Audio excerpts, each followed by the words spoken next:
Le berceau vide de Sofia. Dans un petit village du nord de l'Italie, entre les collines vertes et les maisons en pierre, vivait Sofia, une femme que tout le monde connaissait pour son sourire calme et sa douceur. Son histoire, pourtant, n'avait rien de la vie tranquille que reflétaient les ruelles pavées. Elle s'était mariée très jeune, comme le voulait encore la tradition dans sa famille. Une grande fête avait été organisée sur la place du village. Les tables en bois, les nappes blanches, l'odeur du basilic, les danses intergénérationnelles et l'accordéon d'un vieux musicien qui connaissait toutes les chansons anciennes. Ce jour-là, tout le monde croyait que Sofia entrait dans une vie de bonheur. Mais derrière les murs de la maison qu'elle partageait avec son mari, la réalité était tout autre. Son mari, Marco, était un homme respecté, mais autoritaire. Il venait d'une famille où l'on croyait qu'une épouse devait toujours se taire, toujours obéir, toujours supporter. Les premières années, Sofia a tout fait pour être la femme parfaite, selon les traditions de chez elle.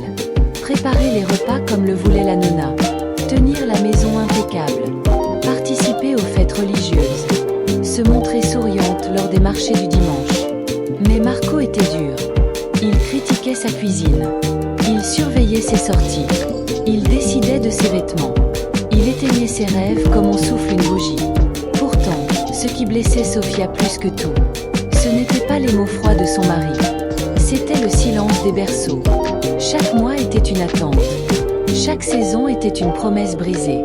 En Europe du Sud, comme dans beaucoup de cultures, la maternité est souvent perçue comme un accomplissement. Dans le village, on murmurait « Pourquoi n'ont-ils pas encore d'enfants ?»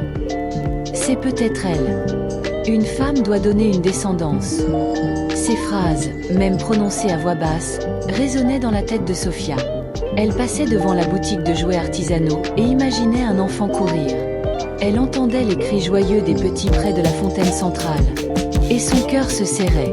Pourtant, ce n'était pas elle. Les médecins l'ont confirmé plus tard. Mais Marco n'a jamais voulu l'entendre. Un jour, après de fortes douleurs, Sofia consulta une gynécologue à Florence. Des examens révélèrent que des infections anciennes, jamais traitées, avaient abîmé ses trompes, probablement contractées sans qu'elle ne s'en rende compte. Lors des